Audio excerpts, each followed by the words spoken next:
بەڵێ ئەمجا شتێکی تریشەیە ئەو کەسانی کە قوربانیەکەن ڕجا و تکامان وایە کە ژینگە بپارێز، یعنی قوربانیکردن نەبێتە سەبەبەوەی ژینگەتێک بچێت.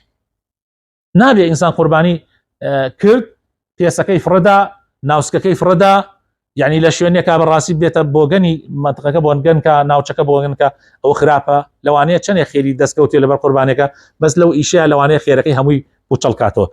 ژینگەتێکدانیش پیسبوون دروستە بێ، نەخۆشی دروستە بێ و شتێک بەڕاستی ئەبێتە مای ئەوەی لەوانەیە خەڵک خوا پاناوامدە لعنەتشمان بۆ بنێرێ لە جاتی خێر دەستکەوتن و دوعای خێر.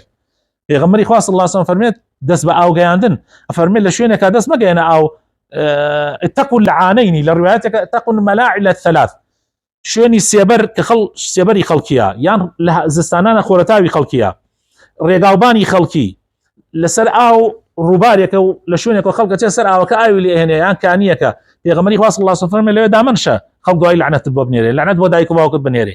ئەمە بۆ پیسێکی بچوو، یعنی لە ڕاستی حیوانە سەر ببڕی پیسەکەی زۆر گەورەترە، بۆنەکەی زۆر هینترە و لەوانەیە بێتە مایەوەی ژینکە شتێک بچێ. بۆیە ئینسانی مسلمان ئەبێ لە هەموو کەس پارێزگاری لە پاکی بکە. نیوەی دینی ئێمە پاکیە. الطهور شطر الإيمان. شطر زان چیە؟ سێوێ بێنە بیکە دوکتۆ، ئەمە شطرێ ئەوە شطرێ لەتێ کامل لە ئیمانی ئێمە بریتە لە پاکی.